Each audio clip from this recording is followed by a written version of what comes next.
이스라엘이여, 너는 행복한 사람이로다. 아멘. 이 시간은 사무엘상 64번째 시간입니다. 지난 시간에 순종이라는 이 부분을 말씀드리다가 시간이 모자라서 끝났습니다. 다시 중요한 것은요, 성경의 전체를 보면은 제가 느끼는 것은요, 순종입니다. 특히 우리는 하나님의 피조물이기 때문에 창조주가 허락하신 환경에 순응하고 주신 말씀에 무조건 순종하며 살아야 해요. 그러니까 순종한다는 자체가 자족하며 사는 것을 말하는 거거든요. 인류의 비극도 자족하지 못함으로 말미암아 죽음이라는 것이 오게 되어졌어요. 우리가 예수를 믿음으로 말미암아 예수 안에서 육의 사람, 옛 사람은 죽고 영의 사람, 새 사람으로 태어났다라는 말은 내 삶의 주인이 지금까지는 나였는데 예수를 믿는 순간부터 내 삶의 주인이 하나님으로 바뀌셨다라는 뜻이거든요. 그럼 하나님이 내 삶의 주인이시라면은 그분이 허락하시는 환경에 순응하고 주신 말씀에 무조건 순종하며 살아야 돼요. 그러니까 성경을 공부하면서 제가 느끼는 것이 뭐냐 하면은, 오로지 우리들에게 하나님은 하나님이 허락하신 모든 환경에 순종, 순응, 주신 말씀에 무조건 순종하며 사는 것이 하나님의 피조물인 인간에게는 최고의 복이구나라는 그걸 깨닫습니다. 그래서 첫째 아담으로 말미암아 잃어버렸던 모든 것들을요, 둘째 아담 대신 예수님이 오셔서 다 회복을 시켜 주셨어요. 그래서 우린 예수를 믿기만 하면 예수 안에서 모든 것이 다 이루어져 있어요. 근데 그거를 우리가 내 눈으로 보고 깨닫지 못하는 가장 큰 원인은 내가 아직 죽지 않은 육의 사람이니까 내 가치관으로, 내 생각으로 판단하니까 마음에 안 드는 거예요. 그런데 이스라엘 백성이 가나안 땅을 점령할 때도 그들이 가나안 땅에 들어가서 한 것이라고는 오로지 이에 불문하고 하나님의 말씀에 순종했을 때, 여리고 성도 점령했을 뿐만 아니라 가나안 땅을 정복할 수가 있었다는 것입니다. 다시 말해서 내 생각과 방법만 내려놓으면은 이미 하나님이 나를 위하여 예비하신 모든 복을 누리게 되어지는데, 아직도 우리는 옛사람 내가 죽지를 않아서 항상 내가 하나님이 허락하신 모든 것을 받아들이지 않고 거부하는 데서부터 우리의 불행이 시작되어지는 것입니다. 그래서 지금 우리가 순종이라는 말 자체를 다시 한번 되짚어 보는 것은, 내가 하나님의 피조물, 다시 말해서 내가 예수를 믿음으로 말미암아 내 머리가 예수님이고 나는 그분의 지체라고 생각되어지는, 나는 죽고 예수로 사는 사람이라면 무조건 하고요, 현재 나에게 닥친 모든 것을 감사하며 아멘으로 받아들이는 겁니다.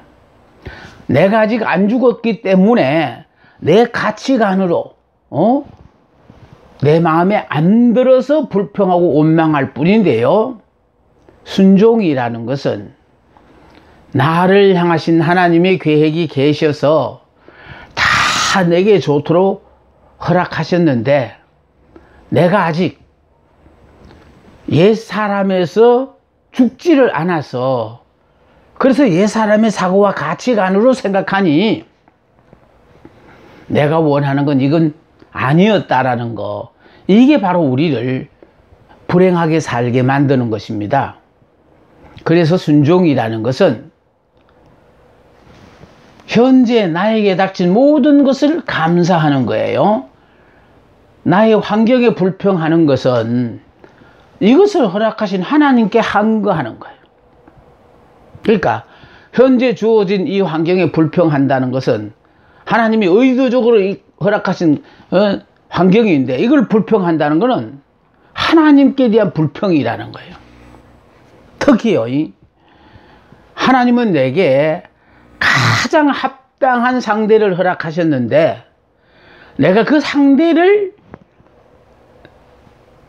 불평하고 원망한다는 것은 하나님께 대한 불평과 원망이 되어지는 거예요. 내가 아직 옛사람에서 죽지 않았기 때문에 그런 생각이 나와요. 내가 예수를 믿는 순간에 새 사람, 영의 사람이라는 것을 깨닫는 분은요, 하나님이 내게 허락하신 환경에 무조건 순응이에요. 그래서 주변에 있는 사람이, 미운 사람이 하나도 없어요. 필요 없는 사람이 하나도 없어요.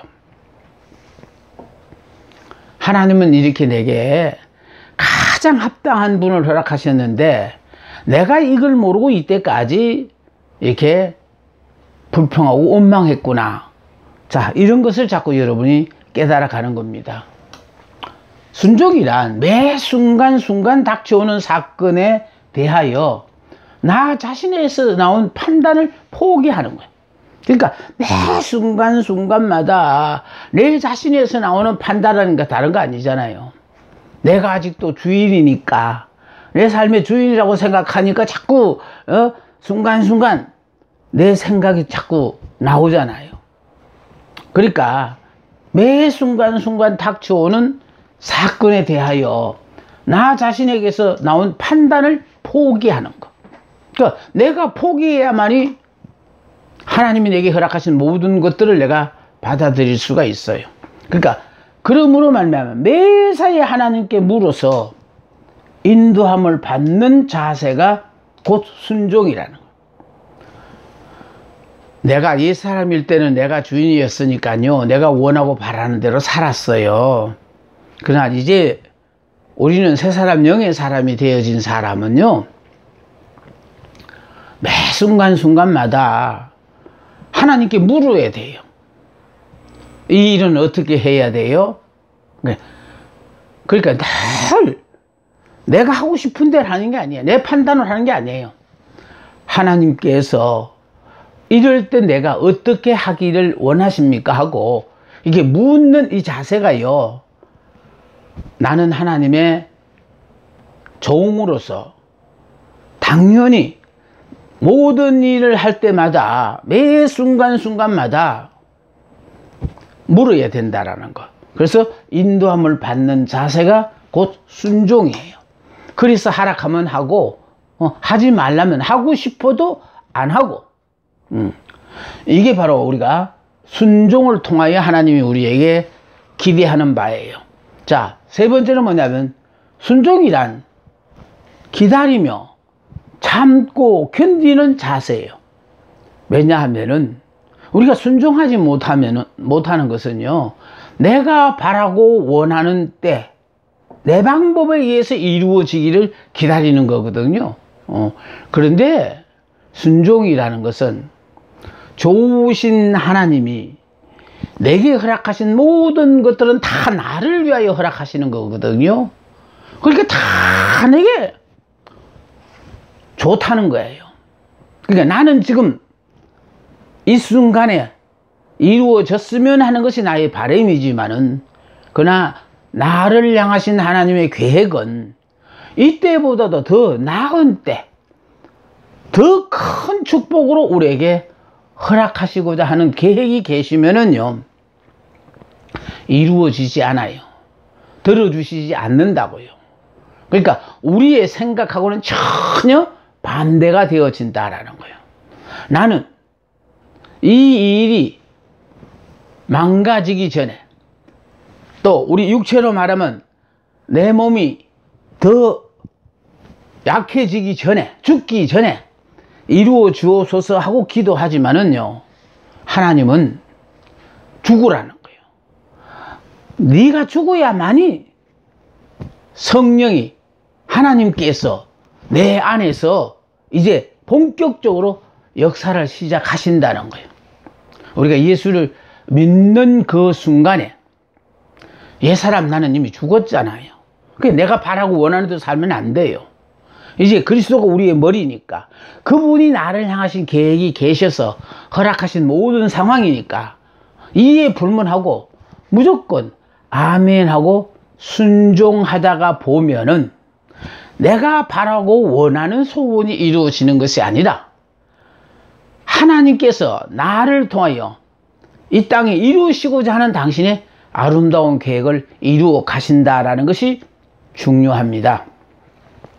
그래서 순종이라는 것은요, 항상 내게 좋도록 하시는 그 하나님께서 또 얼마나 놀랍고 크신 축복을 준비하고 계신지 우리는 모르니까요. 그래서 그분을 믿고, 그분은 전지전능하신 분이에요. 다 아시고 다 하실 수 있는 그분이에요. 우리의 기도도 들으셨어요. 그래서 얼마든지 들어주실 수 있으신 분임에도 불구하고 지금 들어주지 않는다는 것은 다 나를 위하여 하나님은 지금 기다리게 하고 참게 하고 견디게 하신다는 것을 잊지 말아 주시기를 바랍니다. 네 번째요, 순종은 성령의 인도하심을 받는 거예요. 그래서 내가 죽은 사람에게 성령께서 본격적으로 내 삶을 주관하기 시작하시는 거예요. 그래서 이해하고 믿는 것 아니에요. 내가 이해한다는 것은 아직도 내가 육의 사람이요 옛 사람으로 살기 때문에 이렇게 하시려고 이렇게 하시는가 보다 내 생각이 들어가요.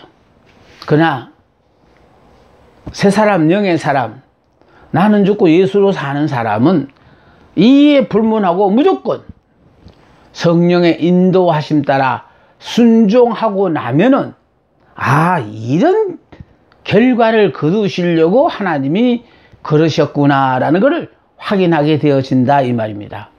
그래서 우리가 예수를 믿는 순간부터 이미 너는 죽고 이제 예수가 너의 머리가 되었으니까 전지전능하신 그분이 나를 통하여 내 주변에 나라는 모든 사람들 앞에 하나님을 믿는 사람은 저런 인격을 가졌고 저런 품행을 통하여 결국은 사람들의 마음을 감동시켜서 나도 저분처럼 저런 행복한 삶을 살았으면 좋겠다, 이런 그리스도의 아름다운 향기를 드러내는 우리의 사명을 다해야 하는 겁니다. 자, 사울이 사무엘에게 부탁합니다. 사울은 하나님의 말씀에 불순종했거든요. 자, 그래서 사울이 사무엘에게 부탁합니다. 뭐를요? 사울이 자신의 죄를 시인했어요. 자신의 죄를 시인했는데 내가 범죄하였나이다 하는 거예요. 그러니까 중요한 건 뭐냐면은 사무엘에게 범죄했다는 뜻이에요. 내가 범죄하였나이다는 건 죄를 시인하기는 한데 누구한테 죄를 시인하느냐니까 사무엘에게 하는 거예요. 사무엘은 사울의 죄를 용서해 줄 수 있는 분이 아니에요. 사무엘은 하나님을 대신하여 하나님의 말씀을 사울에게 전하는 선지자예요. 그러므로 말미암아 사울이 진정코 자기 죄를 시인했다면 내가 여호와께 범죄하였나이다 라는 이런 고백을 했어야만이 당연한 거예요. 자, 사울은 자신의 죄를 고백하면서도 자기의 잘못에 대해서 변명했다라는. 아니, 잘못했으면 잘못한 걸로 끝나야 돼요. 그걸 굳이 변명을 할 필요가 없어요. 자, 내가 여호와의 명령과 당신의 말씀을 어긴 것은 내가 백성을 두려워하여 그 말을 청종하였습니다. 문제는요, 나를 왕으로 세워주신 그 하나님을 두려워해야 하는지, 아니면 나의 말을 듣고 순종하여 따르는 백성들의 두려워해야 하는지. 백성들이 나를 왕으로 세웠다고 생각하니까 그들을 두려워하는 거예요. 근데 백성들이 제비를 뽑아 왕으로 세웠지만은 하나님이 왕으로 세우는 거예요. 그래서 내가 오늘에 하나님의 자녀가 되었다라고 하면은 내가 하나님을 붙잡아서 하나님을 믿은 게 아니에요. 하나님이 나를 선택하셨기 때문에 믿음을 주셔서 내가 하나님의 자녀가 되었다는 거거든요. 자, 그러므로 말미암아 내가 지금 누구를 의식하고 신앙생활을 하느냐. 그러니까 사람들 앞에 인기를 끌려면 부득불 세상 풍조에 어울려서 어떻게 남들이 사는가를 보고 그들과 같이 한데 어울려야 되니까 그들과 어울려 물들어가는 그런 삶을 살아야 하고요. 그러나 하나님을 바라보고 사는 사람은 그분이 거룩하신 분이다. 우리의 삶이 세상적인 가치관을 사람들하고는 차원이 다른 그런 삶을 하나님께서 요구하시는 겁니다. 사울은 계속하여 사무엘의 도움만을 청했습니다. 사울이 하나님의 말씀에 순종했다면은 사무엘의 도움을 청하지 않아도 당연히 사무엘이 사울을 도와줍니다. 문제는 나는 하나님의 말씀에 불순종하면서 하나님의 사람에게 도움을 받으려고 하니까 그게 문제라는 거예요. 내가 하나님의 말씀에요 철저하게 순종하는 사람이 되어지면은 도저히 나를 도와줄 수 없는 사람들이 안 도와주면 무슨 큰 일이라도 생기는 것처럼 아주 목숨 걸고 도와줍니다. 이건 말로 설명이 좀 불가능할게요. 그 상황에 처해서 여러분 형하시게 되어지면 이런 걸 말씀하시는 거구나 깨닫게 되지요. 그런데요, 하나님이 우리를 도와주지 않으면 내게 결정적인 순간에 정말로 도움이 필요한 그 사람이, 지금까지 늘 옆에 있으면서 나를 도와주던 그 사람이 한순간에 원수처럼 변해가지고요 도와주지 않아요. 우리는 그런 상황이 되면은요 그 사람이 나를 배신했다고 생각하면서 그 사람을 원망하며 사는데요, 그렇지 않아요. 그 사람 배신한 거 아니에요. 하나님이 그 사람에게 배신하도록 만든 거예요. 그래서 우리가요 다른 사람의 어떻게 생각하든 사람들의 여론이나 어떠하든 간에 우리는 오로지요 하나님 앞에 부끄럽지 않은 삶을 살면은 하나님께서 매 순간순간 도움이 필요할 때마다 돕는 자를 보내주셨으라도 위기에 처했다면은 그런 사람들의 도움을 받았으라도 불편을 안 느끼도록 하나님이 살게 하셔요. 자, 청하오니 지금 내 죄를 사하고 나와 함께 돌아가서 나로 여호와께 경배하게 하소서. 이제 사무엘도 같이 동행해서 여호와께 경배하게 해달라고 부탁해요. 자, 사울은 사무엘에게만 좋게 보이려고 하였으며 사무엘의 덕을 보려고 하였으며 사무엘에게만 용서를 빌었어요. 그러니까 눈에 보이는 사람, 다시 말해서 사무엘에게만 이렇게 좋게 보이려고 또 덕을 보려고 또 사무엘에게만 용서를 빌었어요. 우리가 하나님 앞에요 좋게 보이고 또 하나님의 덕을 보려고 또 하나님에게만 용서를 비는 자가 되어지면은 하나님은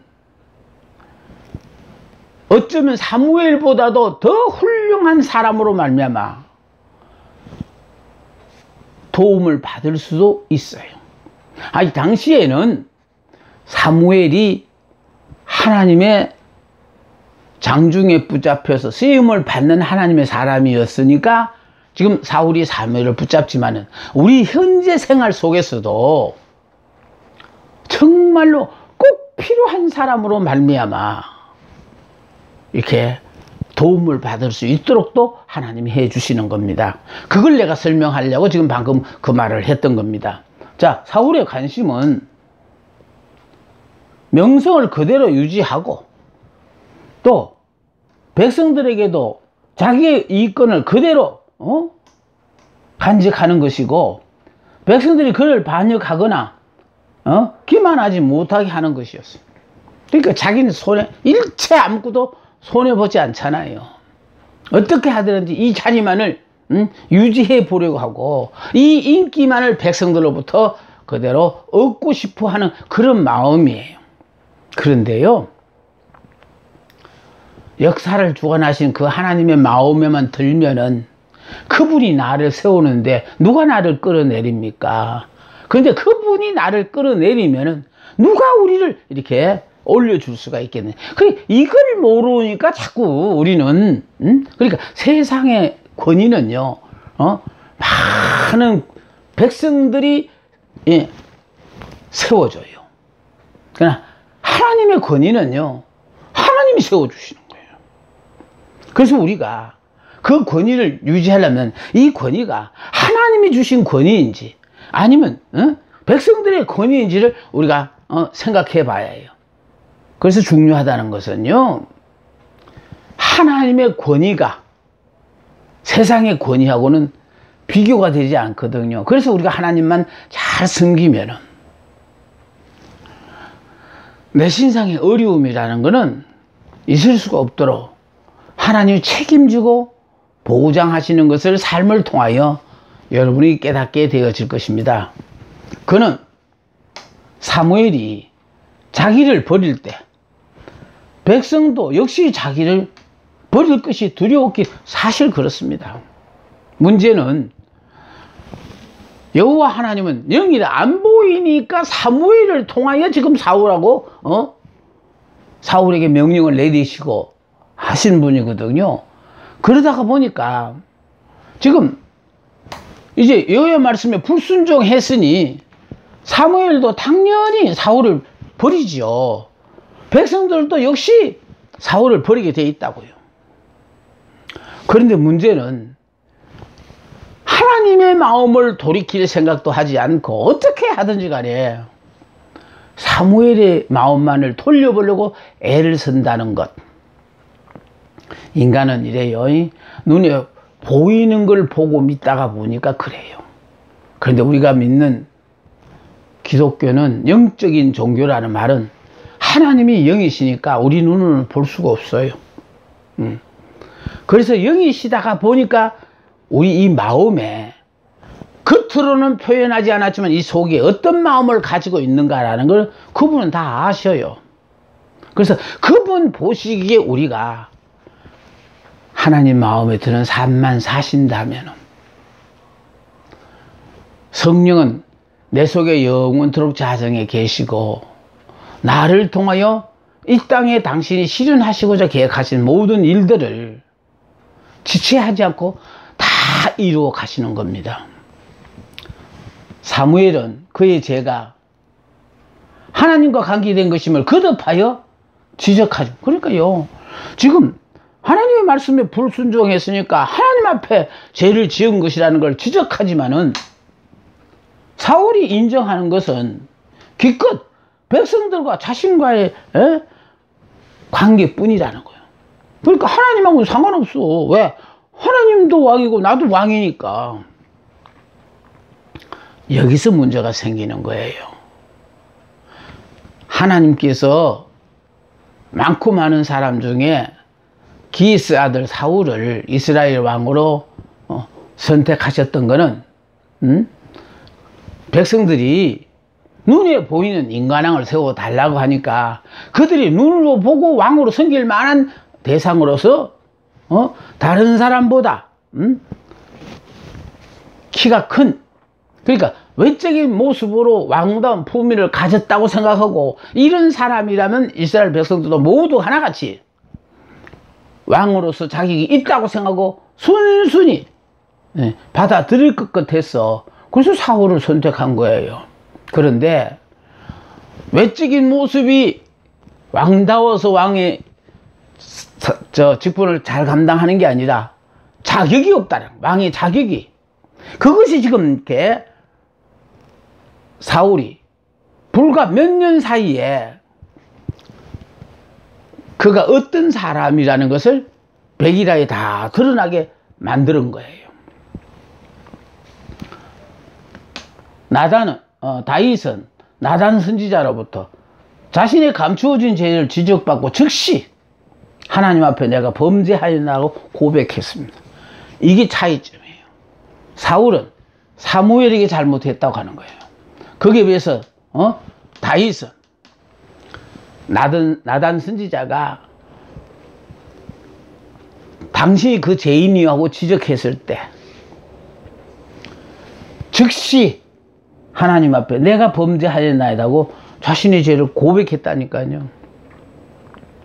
그러니까요, 하나님이 지금 우리들에게 우리의 잘못을 지적할 때마다 핑계대면서 자꾸 시간을 끌지 말고 내가 죄를 여호와께 지었습니다 하고 이실 직고하고 회개하는 것이 훨씬 하나님의 은혜를 받을 수가 있어요.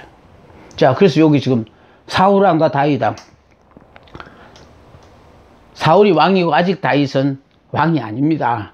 그런데 이 두 사람을 비교하는 이유는, 요거는 백성들이 세운 왕이거든요.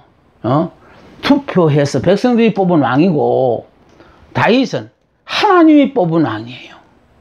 그러니까 하나님이 뽑은 왕인데 사울왕이 잘못해놓고는 내가 범죄하였나이다 하고 하나님께 범죄했다고 얘기하는 게 아니에요. 자신이 사무엘에게 잘못했다는 거예요. 그러니까 하면은 다윗은 내가 여호와께 범죄하였습니다고 분명히 하나님께 범죄했다라는 거예요.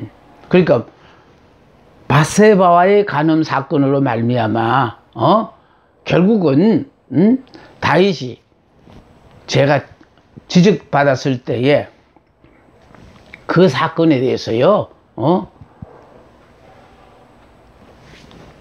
알고 있는 사람은 불과 몇 사람밖에 안 되거든요. 그런데도 다윗은요 그 사람들 앞에 회개하려고 한 게 아니고 내가 여호와 앞에, 눈에는 안 보이는 하나님을 나는 안 보이는 걸로 생각하고 그런 죄를 저질렀는데 하나님이 다 알고 계셨다는 걸 새삼스럽게 깨닫고 고백하는 거거든요. 그래서 사울은 백성들을 책망했어요. 내가 말씀대로 다 멸하려고 했는데 백성들이 좋은 양과 또 소를 하나님 앞에 번제로 드리면 좋을 것 같다 그러면서 끌고 와서 이 일이 벌어졌다라는 거예요. 예. 또 더군다나 아말렉의 남녀노소를 다 멸하라고 하나님 말씀하셨는데 왜 그 사람들을 다 멸하느냐 이거예요. 그래서 또 특히 아마 아말렉 왕 아각이 많은 재물을 가지고 있었나 봐요. 그러니까 어떻게 하든지 시간을 끌면은 그로부터 더 많은 것을 얻을 수 있다고 생각하고 아마 살려줬은 것 같아요. 그래서 하나님은 멸하라고 했는데 그는 살려줬어요. 포로로 잡아왔어요. 그래서 백성들을 지금 책망하는 거야. 자기 죄가 아니라는 거예요. 이제는 백성들이 지은 죄라는 거죠. 거기에 비해서 다윗은 내 속에 정한 마음을 창조하시고 내 마음이 깨끗이 못해서 이와 같은 죄를 저질렀으니 정한 마음을 창조하셨으라도 나를 새롭게 하소서 하고 지금 다윗은 고백하는 겁니다. 자, 그가 마땅히 죽였어야 했을 아말렉인에 의하여 죽임을, 그러니까 참 멸하라고 했는 아말렉 족속을 다 멸하지 않아서 결국은 아말렉 족속에 의하여 사울은 죽임을 당한다는 거예요. 하나님이 우리에게 하라고 한 것은요, 그 당시로서는 이해가 안 돼요. 근데 하나님으로서는 다 그만한 이유가 있으시다는 거예요. 특히 우리는 내일도 모르죠. 하나님은 이미 우리를 부르시는 순간부터 앞으로 무슨 일을 해야 된다는 것까지 다 계획이 계셔서 우리를 부르셨기 때문에 다 알고 계셔요. 그래서 지금으로서는 우리가 이해가 안 되는 일이지만 하나님이 내리시는 명령에 우리는 무조건하고 순종하는 삶을 살아야 하는 겁니다. 여기 축복과 봉사의 생활이 다시 회복되어졌어요. 그러니까 회개하고 하나님께서 다시 축복과 봉사의 생활을 회복시켜 주셨어요. 사무엘이 사울에게 하나님의 뜻을 전했습니다. 사울이 하나님의 말씀을 버리자 하나님께서도 사울을 버려 이스라엘 왕이 되지 못하게 하셨음을 알려주었어요. 여러분, 우리가 하나님의 말씀을 버리면요, 하나님도 여러분을 버려요. 특히 이스라엘이여 너는 행복한 사람이로다. 우리를 향하신 하나님의 뜻이 우리 모두가 이렇게 행복하게 살기를 원하시는 거예요. 근데 행복하게 사는 것도 이러이러한 자격을 갖춰야만이 너는 행복해지니까 자격을 갖추라고 말씀하시지 않았고, 나는 예수를 믿는 순간에 예수 안에서 우리는 이미 이스라엘로 하나님의 은혜 없이는 도저히 살 수 없는, 하나님의 사랑받는, 사랑과 고임을 받는 하나님의 자녀로 변화되어졌다라는 거예요. 그러니까 이런 된 사람을 이스라엘이라고 하는 거예요. 그래서 이스라엘이요 너는 행복한 사람이로다. 그 이스라엘이라는 건 바로 무엇이냐, 예수를 믿고 육의 사람 나는 죽고 영의 새 사람으로 태어난 사람이다 라는 것을 본인이 깨닫고 사는 사람이라면 행복한 사람이에요.